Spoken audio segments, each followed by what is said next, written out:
Those who have been to ruined weddings, what happened?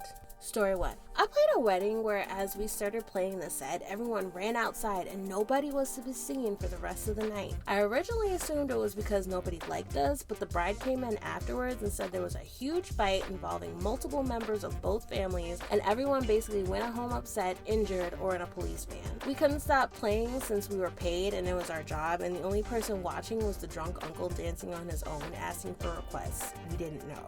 Commenter. The drunk uncle dancing by himself all night sounds like something that would happen at a Sims wedding. It certainly freaking does, and even with the wedding pack, it's a thing. Story 2. When I was 6 or 7, I went to a cousin's wedding. Everything was fabulous for little me. So much sugar everywhere, basically heaven. The reception was in a big community center that was reserved for the occasion. Went to the girls' bathroom, passing by the men's room to see my uncle on the floor. Went back to the main room to tell my dad my uncle was looking weird. Well, uncle had a stroke and had died. The bride spent the rest of the afternoon crying, and everyone except close family left. Bright side is the marriage is still going strong 20 years later despite what happened that day.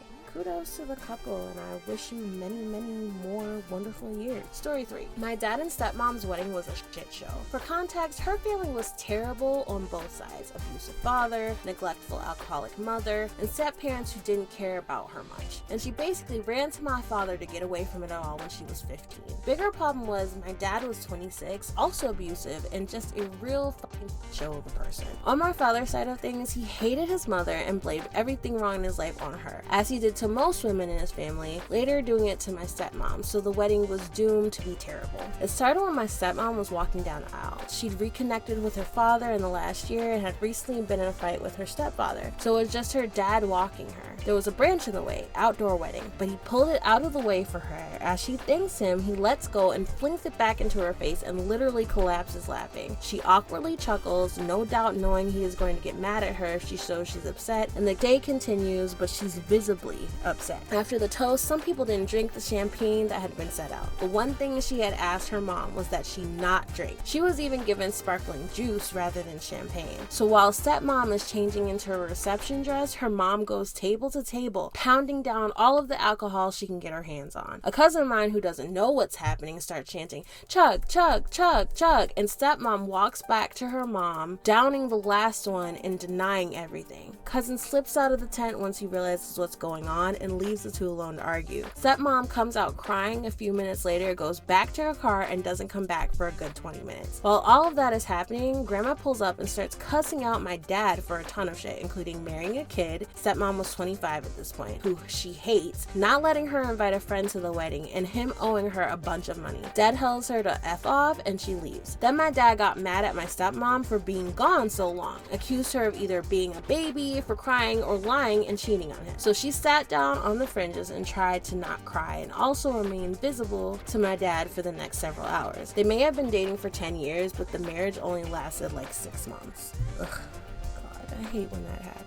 Like people just running away from things and they think getting married is gonna fix those problems, and baby, it's not. I can tell you that right now. Just don't do it. Story 4. I've catered many weddings and there have been some memorable ones. Fights between guests, wedding cakes falling over, red wine spilt on wedding dresses, the lot. The one I'll never forget, an all-day do. Small ceremony, a few close friends and family, and a big reception filled with a huge buffet, every type of food you could imagine, and a free bar, all in the same venue. They had booked and paid for 250 evening guests, but 30 guests turned up at most. My heart broke for this couple. A massive, beautiful converted bar and loads of food and drinks, great music, but no guests. At about 10 p.m., the venue was licensed until 11 p.m. The buffet food had barely been touched. The few people who were there ate, but it hardly made a dent as it was planned for so many more people. I asked the mother of the bride if she wanted me to cover and refrigerate the untouched food so the new couple could take it home, and her response of, "Oh no, there's still a lot of people coming," was the most awkward I've ever felt in my life. No more guests showed. There was a flash of car headlights in the distance about 2:30 p.m. and the bride beamed when she thought it was latecomers arriving. But no, it was just taxis arriving to pick up the few who were there. It's the only event I have ever done where we didn't have to kick people out of the venue at 11 p.m. The place was empty. In a nutshell, bride's parents paid for the day and the happy couple had zero control over their guest list. Her parents invited all their friends to the evening function, but in reality, reality, it was just associates they wanted to flex on, resulting in no one giving a shit about an invite to a wedding where they don't know the bride or groom. It was basically just a networking event for the bride's parents. Edit, for those asking, I believe the guests did RSVP, but instead of a handful of guests thinking, F it, we don't know them, they won't notice we're there. It was a majority of them.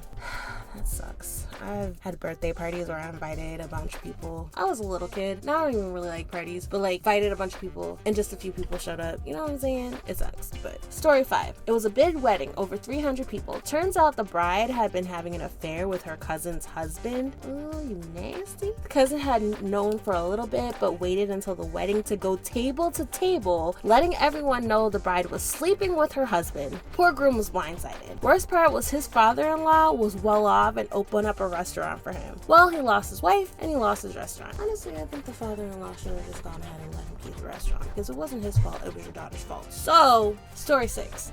I was best man at my sister-in-law's wedding, stepped in for the brother of groom. That's another story entirely. For a whole year of planning, all the bride, sister-in-law wanted was a dove release while they said handwritten vows to each other. Very small, non-denominational, most of the family are atheists anyway wedding. Day arrives, early summer, and something is off with the bird handlers. They show up a bit late and are sourcing help from the wedding party to get everything in line. When the time comes to say the vows, I help the handler carry the chest with the doves in it over to what is to be the altar where the bride and groom are standing. Vows are just about wrapping up and the handler gives me the signal to open the chest. I open it and see 20 to 30 dead doves in the crate. I immediately close it and try to limit who knows what happened. Too late, the look of horror on her face was all that was needed. We spent the next few hours trying to cheer everyone up. By the end of the reception, the entire wedding party had organized and filed animal cruelty complaints on the handler. It was all anyone could focus on. And that is good of you people. Because clearly these people don't know what they're doing, and so if nobody ever reports them, they're just going to keep capturing these birds and they're just going to keep having these issues. So good on the guests of this wedding. Story 7. The wedding was at a state park that's famous for its giant gorge waterfall. I don't know whose idea this was, but someone suggested a photo overlooking this gorge and everybody was game. The wedding party went around a stone security barrier and the maid of honor literally fell off the cliff to her death. It was like 500 plus feet, and this is why I don't care how much you pay me, I can't see the ground. It's a problem. Story 8.